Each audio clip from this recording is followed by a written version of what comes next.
para sempre.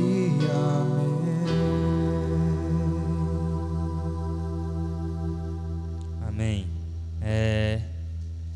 Boa noite novamente, graças e paz. Meus irmãos estão felizes? Amém. Também estou feliz pela presença do irmão Cláudio, da família dele, estava ausente porque estava enfermo. E feliz também pela oportunidade de continuar a série. Vamos falar hoje sobre outro homem na Bíblia, nas Escrituras, que Hebreus 11 cita e que fala muito até hoje aos nossos corações, né? Então, abre a Bíblia de vocês em Hebreus capítulo 11. Nós estamos no finalzinho já da série. Na última vez que eu estive pregando sobre Hebreus 11, eu falei sobre o patriarca, o pai da fé, Abraão. E agora estarei falando de Moisés.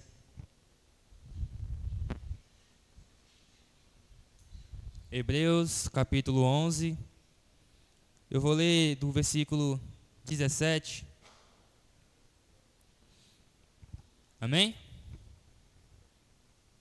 Hebreus 11, 17. Os irmãos acharam, dê um amém bem forte. Amém? Vamos ler? Diz assim: pela fé, Abraão, quando posto à prova, ofereceu Isaque, aquele que acolheu as promessas de Deus. Estava a ponto de sacrificar o seu único filho, do qual havia sido dito: a sua descendência virá por meio de Isaque. Abraão considerou que Deus era poderoso até para ressuscitar Isaque dentre os mortos, de onde também, figuradamente, o recebeu de volta. Pela fé, igualmente, Isaque abençoou Jacó e Esaú, a respeito de coisas que ainda estavam para vir. Pela fé, Jacó, quando estava para morrer, abençoou cada um dos filhos de José, e, apoiado sob a extremidade do seu bordão, adorou a Deus. Pela fé, José, próximo do seu fim, fez menção do êxodo dos filhos de Israel, bem como deu ordens a respeito de seus próprios ossos.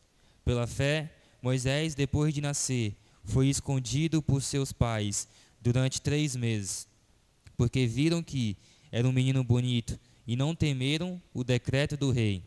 Pela fé, Moisés, sendo homem feito, recusou ser chamado filho da filha de Faraó, preferindo ser maltratado junto com o povo de Deus, a usufruir prazeres transitórios do pecado. Ele entendeu que ser desprezado por causa de Cristo era uma riqueza maior do que os tesouros do Egito, porque contemplava a recompensa. Pela fé, Moisés abandonou o Egito, não ficando amedrontado com a ira do rei, pois permaneceu firme como quem vê aquele que é invisível. Pela fé, celebrou a Páscoa e o derramamento do sangue, para que o exterminador não tocasse nos primogênitos dos israelitas. Pela fé, os israelitas atravessaram o Mar Vermelho como por terra seca. Quando os egípcios tentaram fazer o mesmo, foram engolidos pelo mar. Senhor Jesus, essa é a sua palavra, Senhor. Senhor Jesus, nós pedimos para que ela venha penetrar os nossos corações, Senhor. Para que ela venha gerar fruto em nossas vidas, meu Pai. Nós pedimos para que através do Seu Espírito, Senhor, nos abra o entendimento, Senhor. Que através do Seu Espírito, Senhor, nos abra o intelecto, Senhor. Para que nós venhamos compreender a palavra, Senhor. Mas que nós não venhamos sair daqui apenas com o intelectual, Senhor.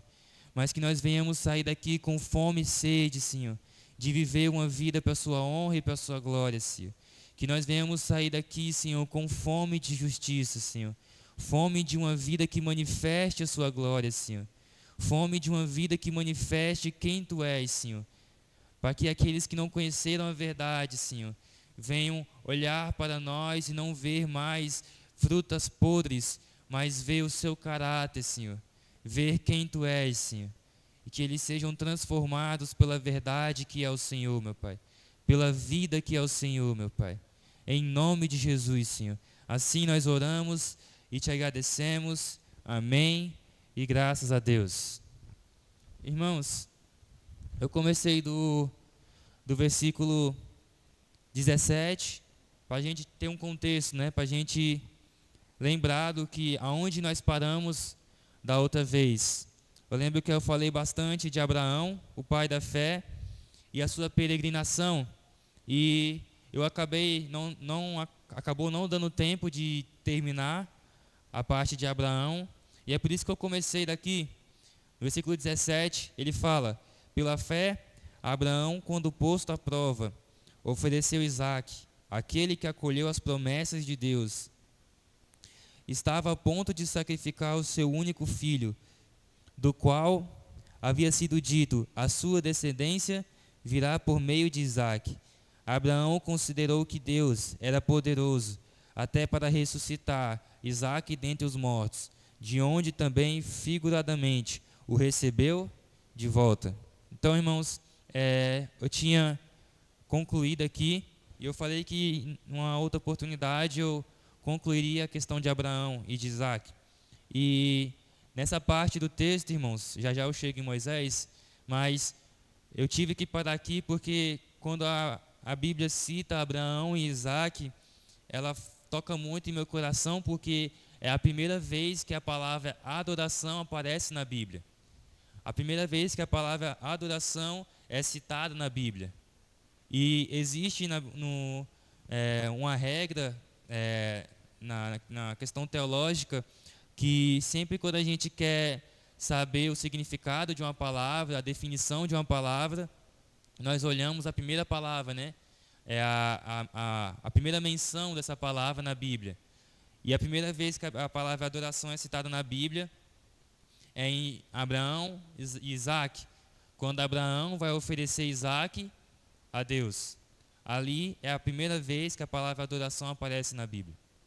E nós podemos ver que ali não houve, sabe, Abraão não estava com um violão, Abraão não estava com um teclado, Abraão não estava louvando a Deus, mas Abraão estava obedecendo. Abraão estava sacrificando, ele estava prestes a sacrificar. E é isso que a palavra adoração significa, irmãos, sacrifício. Adoração não é louvor, amém? Quando a Bíblia fala sobre adoração, a gente não pode, quando a gente pensa em adoração, a gente não pode limitar a adoração ao momento de louvor. Então, a gente precisa ter esse entendimento de que a adoração é a obediência e sacrifício a Deus. A adoração é nós entregarmos a nossa vida a Deus. E por que fala muito ao meu coração, irmãos? Porque Abraão, ele pediu um filho a Deus. E Deus, ele prometeu a Abraão que da sua descendência, a sua descendência virá por meio de Isaque, né? Ele promete que da descendência de Abraão virá o rei que reinará sobre toda a terra, e que a descendência de Abraão seria numerosa. E quando finalmente Deus concede a Abraão ter um filho, e Abraão vivendo já ali no final de sua vida, Deus pede Isaque a Abraão. E eu gosto muito de uma frase que diz que quando Deus pede Isaque, na verdade ele quer Abraão. Ele quer saber onde está o coração de Abraão, onde está o coração do seu servo. E Abraão, a Bíblia, em Hebreus 11, deixa bem claro que Abraão estava com o seu coração no Senhor. Abraão, ele conhecia o Senhor, e por isso ele não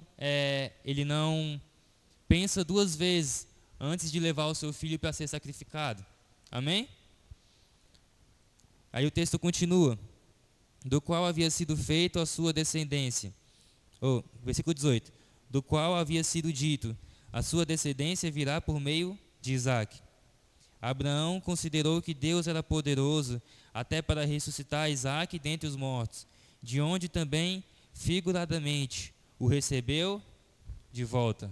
Então, irmãos, a fé de Abraão, irmãos, e o conhecimento de Deus que ele tinha era tão grande que ele creu que se por acaso ele chegasse a sacrificar Isaque, Deus era poderoso até mesmo para ressuscitar Isaque. Então, irmãos, eu já estive pregando uma vez sobre isso aqui, mas existe um ditado muito popular em nossos dias, que é: a única certeza da vida é a morte. E, de certa forma, está correto. Todos nós nascemos, crescemos e morremos. Mas a Bíblia deixa bem claro, irmãos, que quando Jesus voltar, as pessoas que estiverem vivas não passarão pela morte. As pessoas que estiverem aqui nessa terra e estiverem vivas, aquelas que creram no Senhor, elas não passarão pela morte, elas serão revestidas. Amém? Então, irmãos, de certa forma, a única certeza da vida não é a morte, mas é Cristo. A única certeza da vida não é a morte, mas é a volta do nosso Senhor. Essa é a nossa certeza.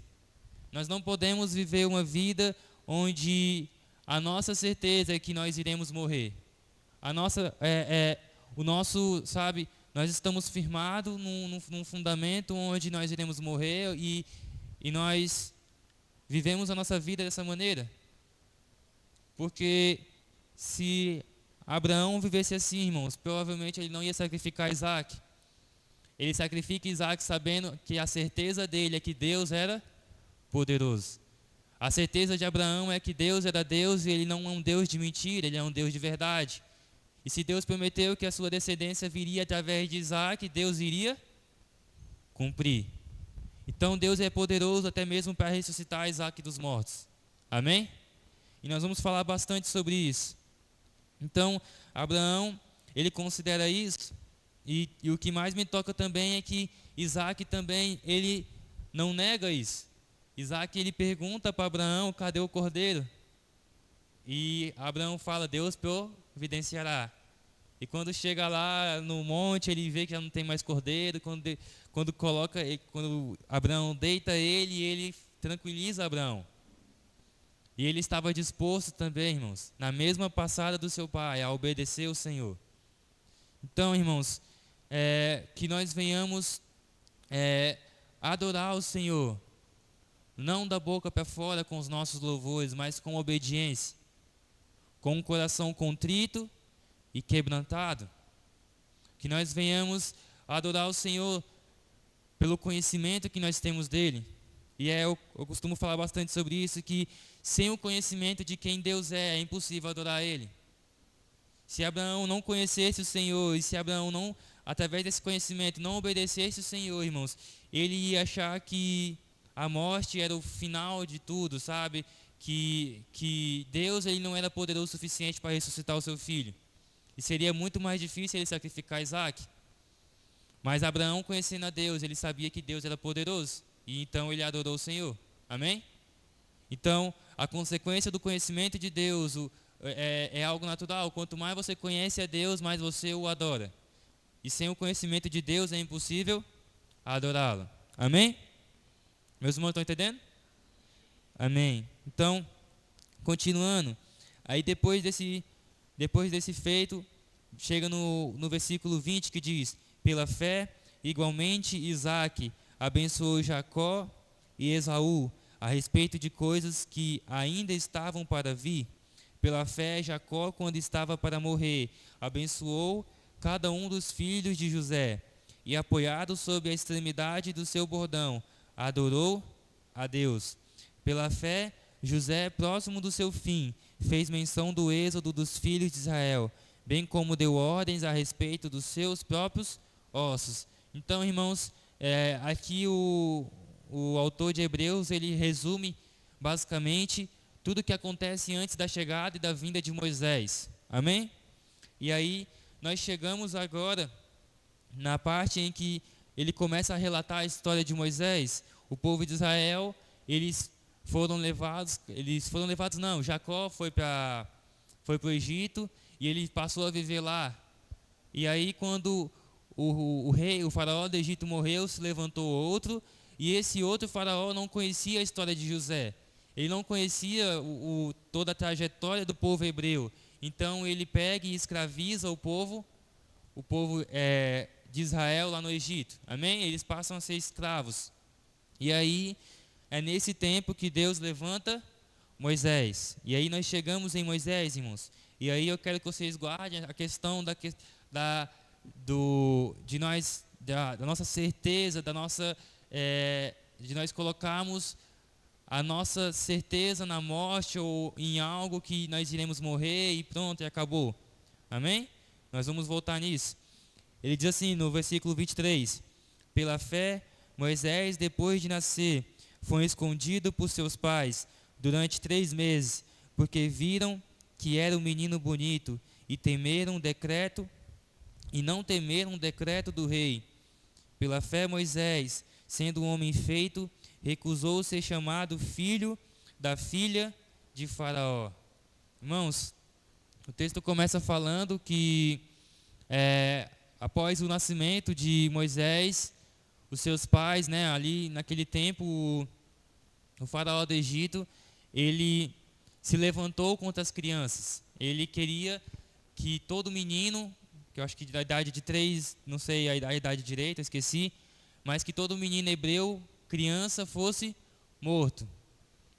Todos eles morressem. E ele ordenou que as parteiras matassem, os filhos, mas as mulheres hebreias, elas tinham antes das parteiras chegar, os filhos. E aí, como ele não conseguiu dessa maneira, o que ele pediu foi para que matassem todas as crianças do sexo masculino dos hebreus. E quando Moisés nasce, o pai e a mãe dele esconde ele. E aí eles colocam ele numa cesta e levam o menino pelo rio, né? Amém? Todos conhecem essa história? Amém? Então a filha do faraó acha Moisés. E ela, quando acha Moisés, ela entrega Moisés para a irmã dele que estava acompanhando. Porque a irmã dele pegou e falou: você quer que eu leve para uma mãe hebreia para que ela amamente ele, e quando ele crescer, ele voltará para a filha do faraó. E aí, além dela entregar Moisés de volta para a mãe dele, ela ainda deu um salário. Ela ainda deu um salário para a mãe de Moisés, para ela cuidar de Moisés. Vamos lá, em Êxodos.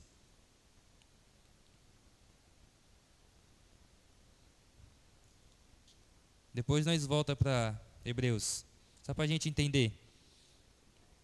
Diz assim, Êxodos capítulo 2.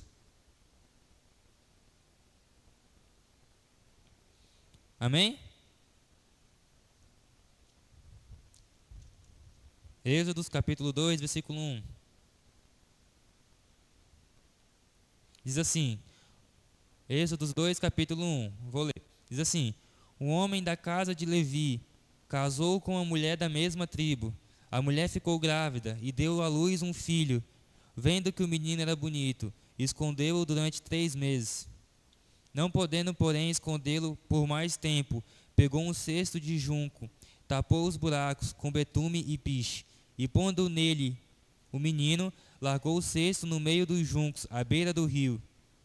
A irmã do menino ficou de longe para ver o que ia acontecer com ele. A filha de Faraó desceu para se banhar no rio, e as moças que tinham vindo com ela passeavam pela margem. Quando ela viu o cesto no meio dos juncos, mandou que uma das criadas fosse buscá-lo. Abrindo o cesto, viu a criança, e eis que o menino chorava.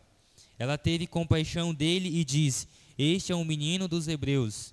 Então a irmã do menino perguntou à filha de Faraó: quer que eu vá chamar uma das hebreias para que sirva de ama e crie essa criança para a senhora? A filha de Faraó respondeu: vá. A moça foi e chamou a mãe do menino. Então a filha de Faraó disse à mulher: leve este menino e amamente-o para mim. Eu darei um salário para você. A mulher pegou o menino e o criou. Quando o menino já era grande, ela o levou à filha de Faraó, da qual ele passou a ser filho. Esta lhe deu o nome de Moisés e diz: porque das águas o tirei. Amém? Então, além de receber Moisés de volta, ela ainda recebeu um salário. Aí, saiu no lucro. Então, ela passou a cuidar de Moisés até que Moisés crescesse e voltasse a ser criado pela filha de Faraó. Então, quando Moisés cresce, irmãos, ele passa a morar com a filha de Faraó. E rapidamente, irmãos, ele, vendo o sofrimento do povo hebreu, ele passa a ser consumido por uma fome de justiça. Ele passa a ser consumido por um desejo de justiça, de ver o povo hebreu sendo libertos dessa escravidão. E ele, em Hebreus diz, e aqui também em Êxodos, diz que ele recusou ser chamado de filho da filha do faraó. Ele recusou viver uma vida confortável, porque a vida de Moisés, irmãos, não era a vida de um rico qualquer, de um homem bem-sucedido qualquer. A vida de Moisés era a vida de um rei, mas não era de um rei qualquer, era a vida de um rei do Egito. Ele vivia no maior reino na maior nação daquele tempo, e ele vivia uma vida de um rei. Então, e ele recusa isso. E tudo isso para que ele pudesse viver, resgatar de certa forma, libertar e trazer justiça para o povo hebreu. E aí no versículo 11 de Êxodos ainda, capítulo 2, versículo 11 diz: naqueles dias, sendo Moisés já homem feito, saiu para visitar os seus irmãos e viu o trabalho pesado que faziam. Viu também que certo egípcio espancava um hebreu, um do seu povo. Olhou para todos os lados e, vendo que não havia ali ninguém, matou o egípcio e escondeu o corpo na areia. Irmãos, Moisés, ele se viu consumido por uma fome de justiça. Ele se viu consumido por um desejo de que seu povo fosse, a liberdade fosse restaurada ao seu povo. Só que ele queria fazer isso, irmãos, do jeito dele. Ele queria fazer isso com o status que ele tinha, com a força que ele tinha. Ele queria fazer isso com a capacidade dele. E aí, eu queria que vocês abrissem a Bíblia de vocês em Tiago. Tiago, capítulo 1. É logo depois de Hebreus. Tiago, capítulo 1. Tiago, capítulo 1, versículo 20.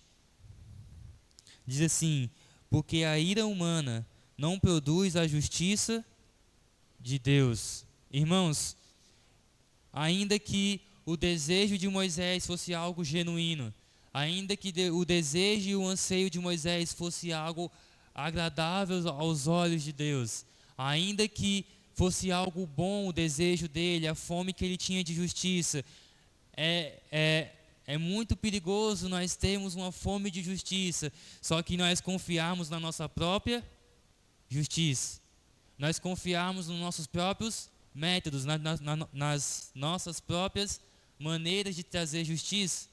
E ele vê um hebreu apanhando, e a Bíblia diz que ele olha para os dois lados, e quando não vê ninguém, ele mata o egípcio. E talvez o pensamento dele é que, através daquele ato dele, os hebreus iam passar a respeitar ainda mais ele. E aí seria ainda mais fácil ele conseguir libertar o povo de Israel, porque ele já conquistou a confiança deles. Amém? Só que a Bíblia diz que acontece algo que não estava nos planos dele. No versículo 13 diz: Moisés saiu no dia seguinte, e eis que 2 hebreus estavam brigando. Então perguntou ao culpado: por que você está espancando o seu próximo? O homem respondeu: quem pôs você por príncipe e juiz sobre nós? Está querendo me matar como matou aquele egípcio? Moisés ficou com medo e pensou: com certeza já descobriram o que eu fiz. Informado desse caso, Faraó quis matar Moisés. Porém Moisés fugiu da presença de Faraó e foi morar na terra de Midian. Então, irmãos, aqui fica bem claro que quando nós tentamos trazer honra e glória ao nome do Senhor, quando nós temos fome de justiça, mas nós agimos da nossa própria maneira e nós não confiamos e buscamos a opinião de Deus sobre nós, sobre o que Deus quer de nós, nós agimos da maneira errada. Nós agimos da maneira totalmente contrária a que Deus deseja de nós. Amém? E isso não adianta fazer, irmãos? E o que acontece é que, após ele matar o egípcio, no outro dia, 2 hebreus estavam brigando. E ele tenta separar e ele tenta reconciliar esses dois. Só que acaba não dando certo, porque o hebreu entrega Moisés ao faraó. Ele fala, né, que Moisés matou o egípcio, e aí o faraó acaba descobrindo, e o faraó tenta matar Moisés, e Moisés foge para Midian. Irmãos, e aqui nós vemos o resultado de nós tentarmos agir da nossa maneira. O resultado de nós tentarmos trazer honra e glória ao nome do Senhor, só que da nossa maneira. Irmãos, é impossível nós querermos o avanço do reino de Deus da nossa maneira, com os nossos métodos. E nós precisamos tomar muito cuidado com isso. Nós precisamos tomar muito cuidado se nós confiamos demais no nosso método e nós esquecemos de buscar o Senhor para saber se essa é a maneira certa. Porque Moisés, ele tinha todo o status. Moisés, ele tinha capacidade, Moisés tinha o intelecto, Moisés tinha poder. Só que não era dessa maneira que Deus queria libertar. Não era dessa forma que Deus queria libertar o povo de Deus. E aí, Moisés vai para Midian, e lá Moisés conhece, né, as filhas de Reuel, e ele acaba casando e tendo filhos. E ele já vivia uma vida totalmente contrária à que ele vivia no Egito. Ele era pastor de ovelha, e no Egito essa era a profissão mais desonrosa. Lá no Egito eles não era agradável aos olhos dos egípcios essa profissão. Então ele sai de uma vida onde ele era totalmente bem visto aos olhos do povo, ele era totalmente bem visto aos olhos de todos, vivia uma vida boa, e ele passa a viver uma vida comum, uma vida simples. Talvez nem sequer tinha mais esse desejo e esse anseio por justiça. Talvez tudo o que ele queria agora era cuidar dos seus filhos e da sua família, apacentar o seu rebanho. E eu vejo um carinho muito grande da parte de Deus por Moisés, porque Deus ele tem um carinho por pastores de ovelha. Deus ele tem um carinho por aqueles que apacentam o seu rebanho. E ele pega Moisés, um Moisés que já não tinha mais talvez o mesmo desejo, que não tinha mais o mesmo status, não tinha mais o poder e a capacidade que o Moisés de 40 anos, 20 anos atrás. E no capítulo 3 começa falando: Moisés apacentava o rebanho de Jetro, o seu sogro, sacerdote de Midian, e levando o rebanho para o lado oeste do deserto, chegou a Horebe, o monte de Deus. Ali, o anjo do Senhor lhe apareceu numa sarça de fogo. Versículo 2. Ali, o anjo do Senhor lhe apareceu numa chama de fogo, no meio de uma sarça. Moisés olhou, e eis que a sarça estava em chamas, mas não se consumia. Então disse consigo mesmo: vou até lá para ver essa grande maravilha, porque a sarça não se queima. Então, irmãos, Moisés, ele sai para apacentar o rebanho, e ele está ali em mais um dia comum, em mais um dia extremamente ordinário da sua vida. Ele sai para apacentar e para levar o rebanho de Jetro para passear. E ele acaba levando, né, as ovelhas para o lado oeste do deserto, e ele chega ao monte Horebe. Eu tenho lido um livro chamado, acho que é Fundamentos Apostólicos, e ele fala um pouco sobre Moisés, e ele diz que o monte Horebe significa lugar árido, lugar seco. E ele fala que esse monte Horebe era o lugar da habitação do Senhor, era o monte de Deus. E essa definição, irmãos, mostra para nós que Deus ele se manifesta nesses lugares. Deus ele se manifesta nesse lugar que é árido, é seco, é um lugar sem glória. É um lugar sem glória alguma. É o lugar que é contraversão do Egito. O Egito, ele é o símbolo do perfeccionismo. O Egito era o lugar onde existia glória. Era o lugar onde as pessoas queriam estar. Era o lugar do comércio, o lugar onde existia todo o poder e toda a glória. Mas Deus ele se manifesta a Moisés no monte seco, no monte árido, no monte sem glória alguma, no monte onde ninguém queria estar. Moisés fazendo algo que é totalmente desprezível aos olhos de toda a sociedade. Moisés deixando de ser um príncipe para passar a ser um pastor de ovelhas. E Deus, ele aparece a Moisés nessa maneira. E o texto diz que o anjo do Senhor lhe apareceu numa chama de fogo, no meio de uma sarça. Moisés olhou e eis que a sarça estava em chamas, mas não se consumia. Então disse consigo mesmo: vou até lá para ver essa grande maravilha, porque a sarça não se queima. Irmãos, em algumas traduções, a palavra que Moisés diz é: irei ver essa coisa espantosa, irei ver essa coisa assustadora. Irmãos, e de fato, irmãos, a glória do Senhor é algo espantoso. A glória do Senhor é algo assustador. Irmãos, Moisés ele estava vivendo uma vida comum.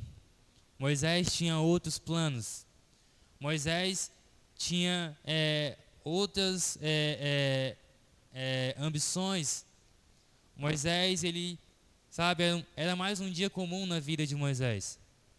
E, irmãos, quando a glória do Senhor aparece, irmãos, de fato, ela é algo assombrosa, porque quando nós vemos a glória do Senhor, irmãos, nós entendemos que nós não temos controle sobre nada em nossa vida.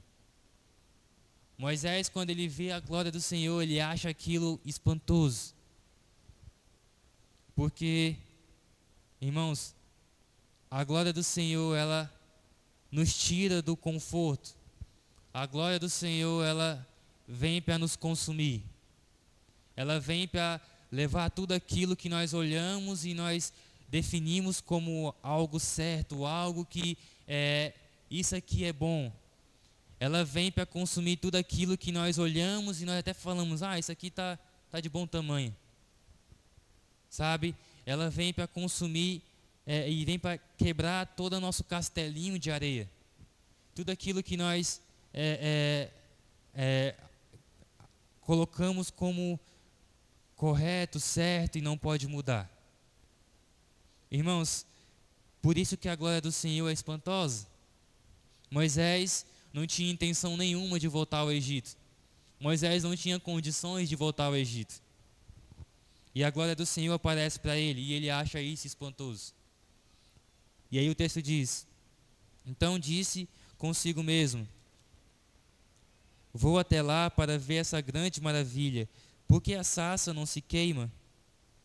E quando o Senhor viu que ele se aproximava para ver, Deus, do meio da sarça, o chamou e disse: Moisés, Moisés. Ele respondeu: eis-me aqui. Deus continuou: não se aproxime, tire a sandália dos pés, porque o lugar em que você está é terra santa. Irmãos, a pergunta de Moisés é: por que a sarça não se consumia? E, irmãos, o que mais fala no meu coração, irmãos, é que o fogo consumidor de Deus não consumia aquela sarça, porque não era a sarça que ele queria consumir. O fogo de Deus que fazia a sarça arder em chamas, irmãos, estava ali para consumir completamente Moisés, para consumir completamente todas as motivações e intenções de Moisés, para consumir completamente todo o seu achismo, todo o seu, os seus planos, tudo aquilo que Moisés achava que iria viver, irmãos. E enquanto nós não formos consumidos pelo fogo do Senhor, irmãos, nós não conseguiremos trazer honra e glória ao seu nome. Enquanto as nossas ambições, sabe, todo o nosso desejo de fazer em nome do Senhor, da nossa maneira, não for consumido, irmãos, nós não iremos conseguir trazer honra e glória para o nome do Senhor. Porque Moisés, ele até tinha a fome e sede de justiça, que Jesus fala em Mateus capítulo 5, no Sermão do Monte. Mas a fome e a sede de justiça, era a fome de justiça da maneira dele. Era a fome e sede de justiça dele. E ele precisava conhecer a fome e sede de justiça do seu Deus. Do Deus de Abraão, Isaac e Jacó. Uma frase que eu gosto bastante de repetir é que Moisés, ele tinha fome e sede de justiça. E ele encontrou um Deus justo. Um Deus que sacia essa fome. Um Deus que gosta e ele ama aqueles que têm sede e fome de justiça. E Moisés, ele vê a sarça ardendo e ele se espanta com isso. E ele se pergunta por que a sarça não é consumida. E Deus fala com ele, irmãos.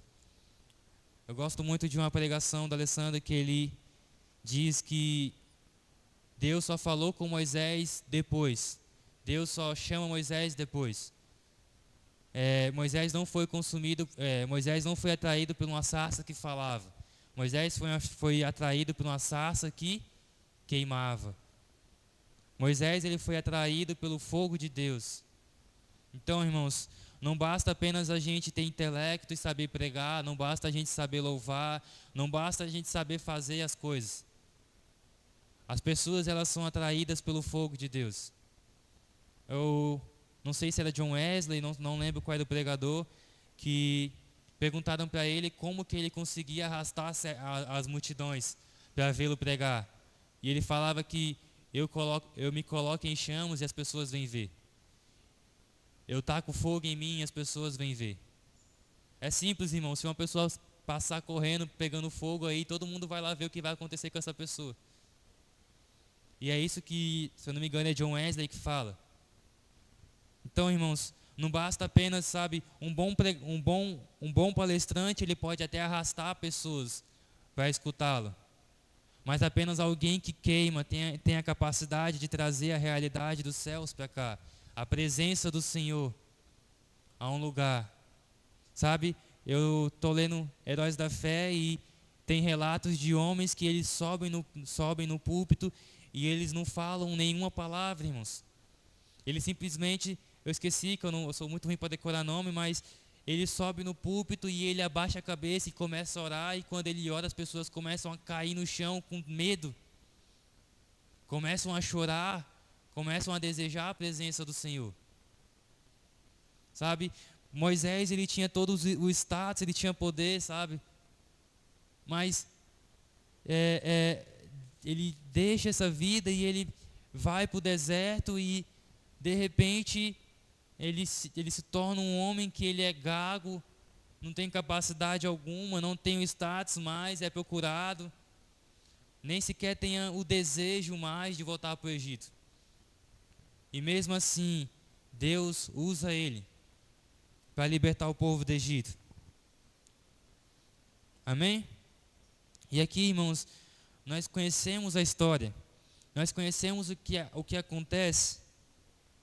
Moisés, ele é enviado por Deus e uma das palavras, uma das coisas que define, né, a palavra apóstolo, é por isso que o nome do livro é Fundamentos Apostólicos, porque a palavra apóstolo significa enviados.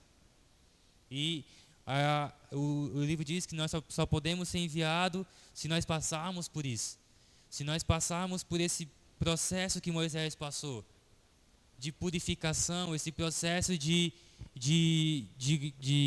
ser consumido, de todas as nossas intenções, os nossos planos, a nossa forma de fazer ser consumido. Nós só podemos ser enviados dessa maneira, irmãos. Tem muita gente sendo enviada, mas não é pelo Senhor. Tem muita gente fazendo, mas não é no nome do Senhor. Amém? Vamos voltar em Hebreus capítulo 11. Hebreus capítulo 11, versículo 24. Pela fé, Moisés, sendo um homem feito, recusou ser chamado filho da filha de Faraó, preferindo ser maltratado junto com o povo de Deus, a usufruir prazeres transitórios do pecado. Ele entendeu que ser desprezado, desprezado por causa de Cristo era uma riqueza maior do que os tesouros do Egito, porque contemplava a recompensa. Irmãos, Moisés, ele preferiu ser maltratado. Moisés preferiu sofrer junto com o seu povo. Mais uma vez, a gente abre em Tiago, é só virar uma folha. Tiago capítulo 1. Diz assim, versículo 2: Meus irmãos, tenham por motivo de grande alegria o fato de passarem por várias provações, sabendo que a provação da fé que vocês têm produz perseverança. Ora, a perseverança deve ter ação completa, para que vocês sejam perfeitos e íntegros, sem que lhes falte nada. Bom, agora em 1 Pedro,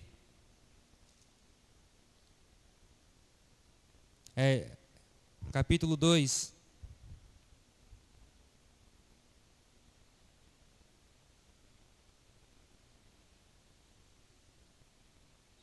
Espera aí, deixa eu se eu acho aqui.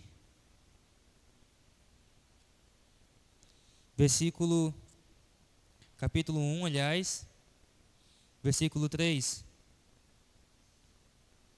Diz assim: Bendito seja o Deus e Pai de nosso Senhor Jesus Cristo, que segundo a sua grande misericórdia nos regenerou para uma viva esperança, mediante a ressurreição de Jesus Cristo dentre os mortos, para uma herança que não se pode ser destruída, que não fica manchada, que não murcha e que está reservada nos céus para vocês, que são guardados pelo poder de Deus, mediante a fé, para a salvação, preparada para ser revelada no último tempo.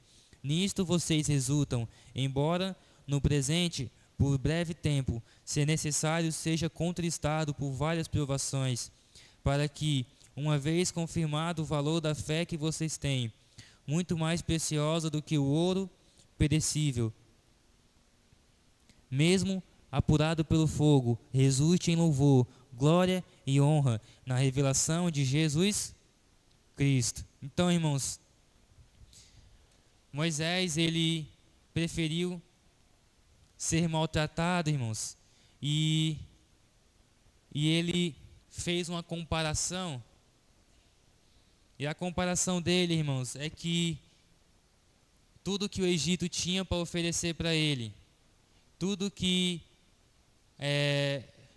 a maior nação do mundo tinha para oferecer para ele, não se comparava à herança e à recompensa que ele ia receber na eternidade.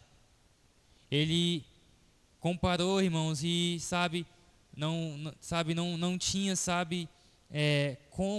não tinha como comparar o eterno peso de glória. Eu tive falando isso da outra vez que eu vim aqui. Não tinha como comparar as duas coisas, porque tudo que o Egito tinha para oferecer para ele era perecível. Tudo que o Egito tinha para oferecer para ele, as traças podiam roer, os ladrões podiam roubar. Mas Jesus, irmãos, ninguém pode tirar Jesus de nós. Ninguém pode desfazer a obra que Cristo fez na cruz. Ninguém pode desfazer, irmãos, o que foi consumado desde a eternidade. Então, não tem comparação. Não tem comparação, irmãos, tudo que nós podemos obter nessa vida, irmãos. Sabe? Tudo que nós podemos até achar valioso, precioso. Quando nós olhamos para a face do Senhor, todas as outras coisas, todas as demais coisas perdem o valor. E é por isso que Abraão, ele até queria um filho. Abraão até queria um filho, mas ele queria mais o Senhor. Moisés, ele até queria libertar o povo de Israel do Egito e levar para a terra de Canaã, mas sem o Senhor ele não iria. Davi, ele até foi ungido rei, mas a presença do Senhor era mais valiosa do que o trono. Porque ele sabia que ele podia até governar na terra, mas ele estava ansioso pelo reino que seria estabelecido, pelo reino de Deus que viria. Ele estava com os olhos dele naquele que estava governando no mais alto trono. Então, irmãos, nós precisamos, fazer a comparação. Nós precisamos fazer essa comparação, irmãos.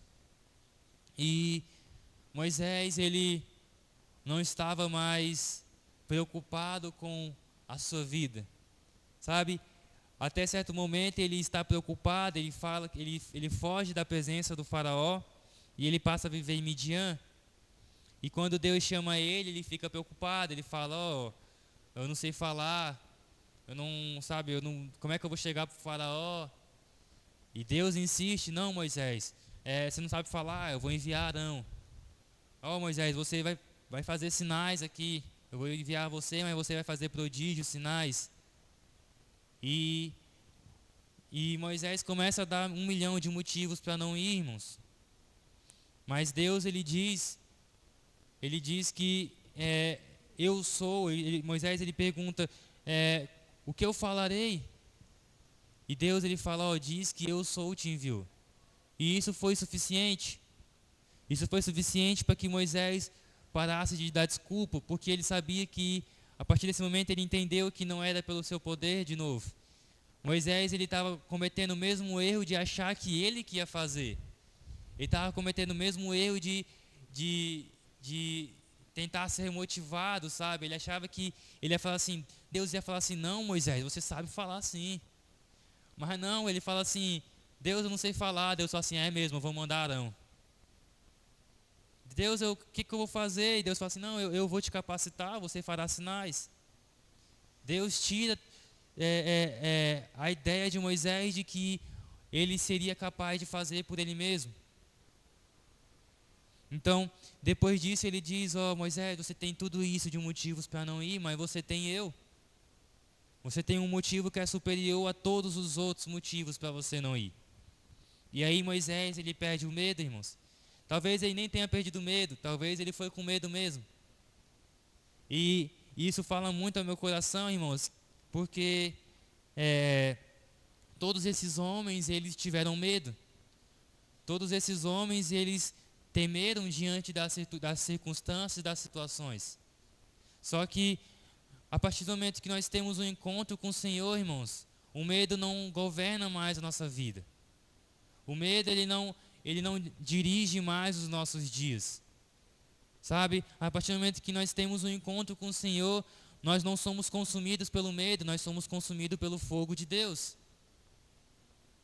Então, irmãos, nós passamos a ir mesmo com medo. Se a gente for ler as histórias de John Calvino, de todos esses homens, eles estavam com medo. John Calvino, ele foi ameaçado, irmãos. Falou assim: ou você renuncia o que você falou, ou você vai ser enforcado. Ele já vinha, existia um histórico de homens sendo enforcados, homens sendo queimados. Eu esqueci quem foi que veio antes dele, que falou: vocês matarão a mim, mas surgirá um cisne. E aí surge John Calvino. E o que mais me toca é porque deixa bem claro que ele estava com medo. Mas fala assim que ele já tinha vencido essa batalha em oração. Ele venceu essa batalha em oração, irmãos. Então nós precisamos entender que não é sobre nós, não é sobre a nossa capacidade, é sobre o Senhor. Não é, E a gente acabou de ler 1 Pedro, e ele fala que de uma viva esperança. E essa para onde eu queria voltar. E o que é essa viva esperança, irmãos? Ele diz que nós temos uma viva esperança. E uma viva esperança, ela é algo que se move. É como se fosse um combustível em nós. É como se fosse algo que nos dá motivação, é algo que nos traz, sabe, um ânimo, um reavivar. E quando ele fala sobre isso, irmãos, vamos lá em 1 Pedro. Quando ele fala dessa viva esperança, 1 Pedro, capítulo 1. É muito importante nós entender que muitas das vezes, sabe, as pessoas do mundo, elas colocam elas até têm esperança, só que a esperança delas, irmãos, é em algo falho. A esperança dela está pautada em coisas dessa terra e em algo que pode ser frustrado e abalado. A esperança delas está em algo que não é sólido, não é fundamento, não é enraizado, não é algo que firma. E o apóstolo Pedro, ele diz qual é a rocha em que nós estamos alicerçados. Ele diz qual é a nossa viva esperança, qual é o nosso combustível. Vamos lá em 1:3.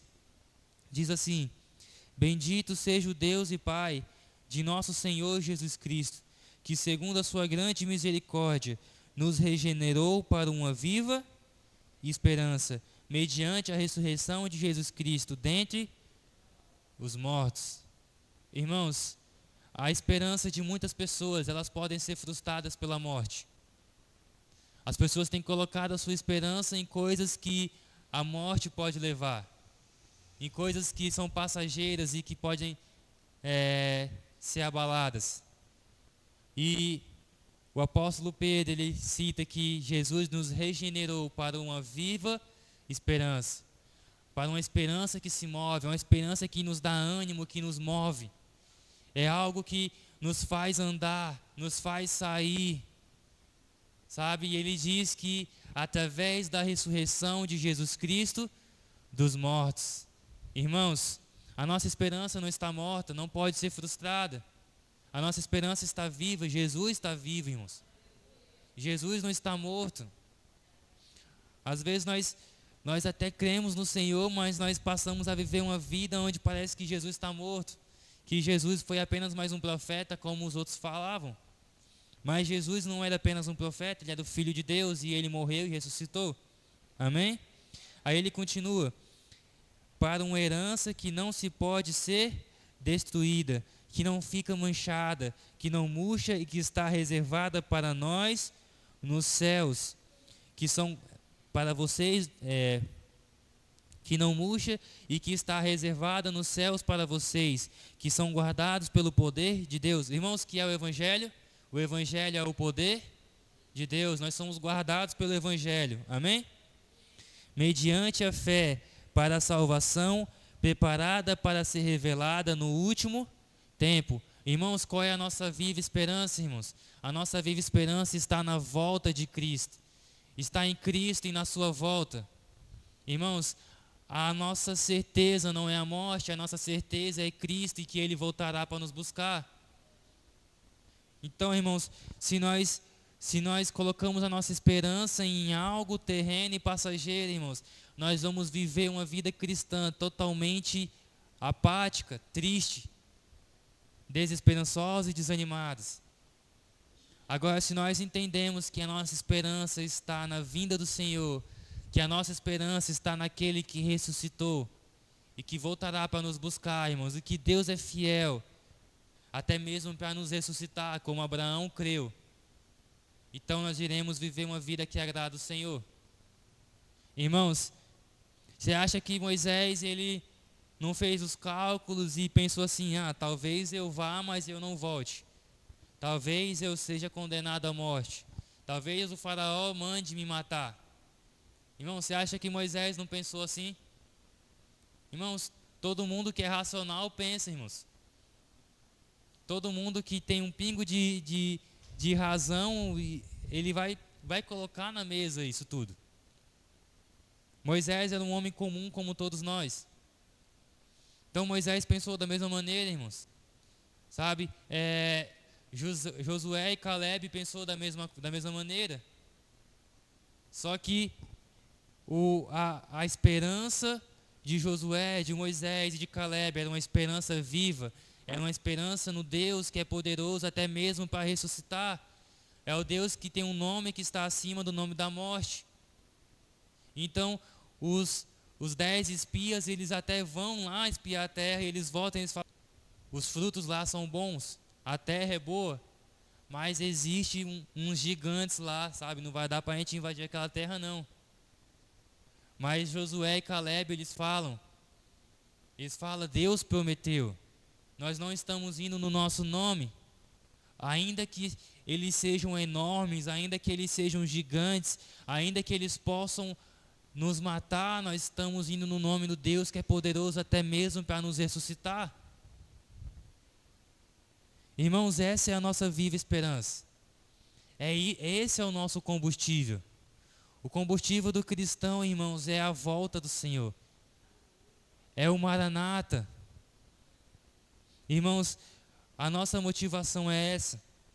Eu gosto muito eu sempre falo bastante a mesma coisa, mas quando os discípulos chegam para Jesus e falam assim, Jesus, por que os discípulos de João jejuam e os seus não?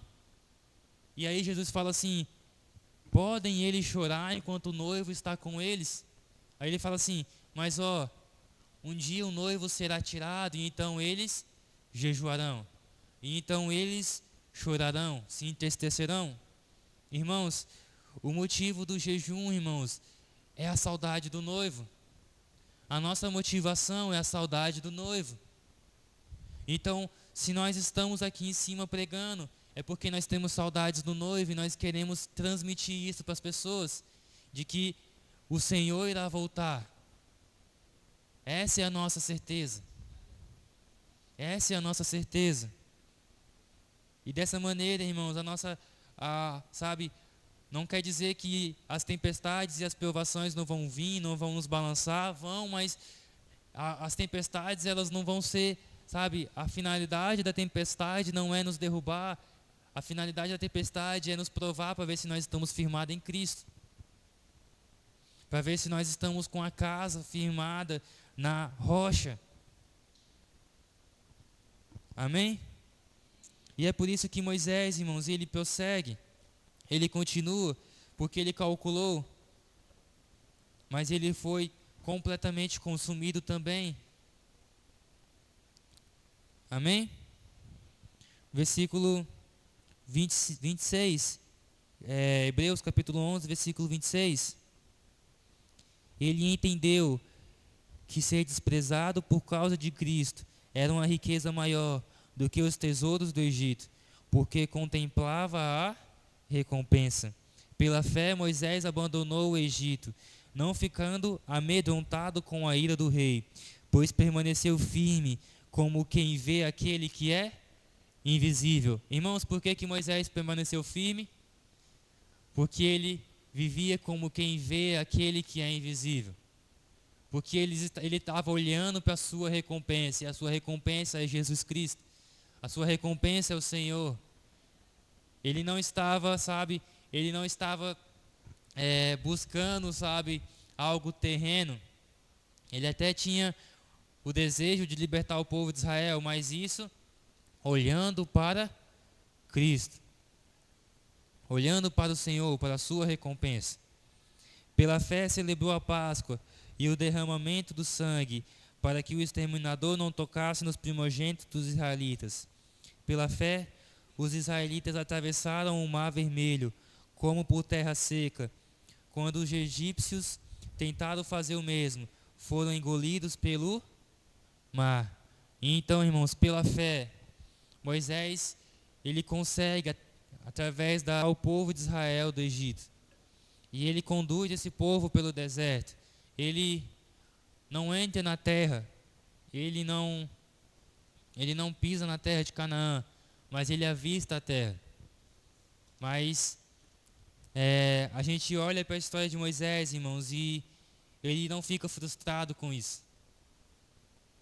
ele até mesmo recusa isso quando Deus manda ele ir sozinho.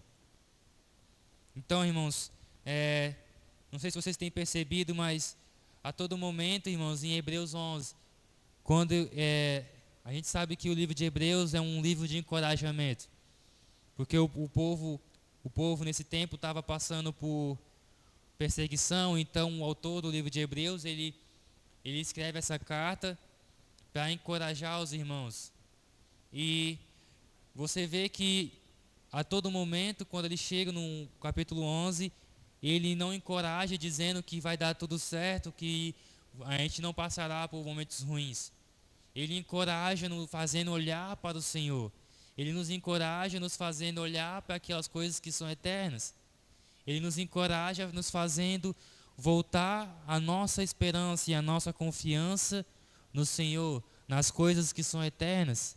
E aí nós já estudamos a história de Abel, de Enoque, de Abraão e de Moisés. E todos esses homens, eles estavam buscando uma pátria que é eterna.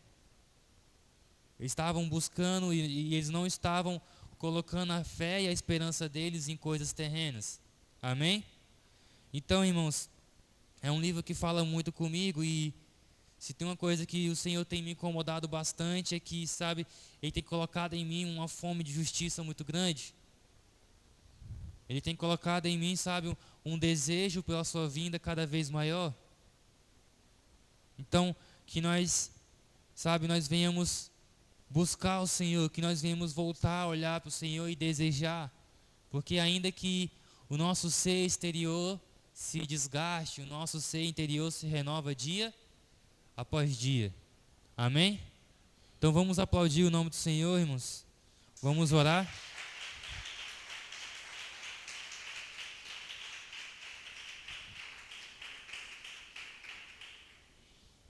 Se quiser já pode ficar de joelho.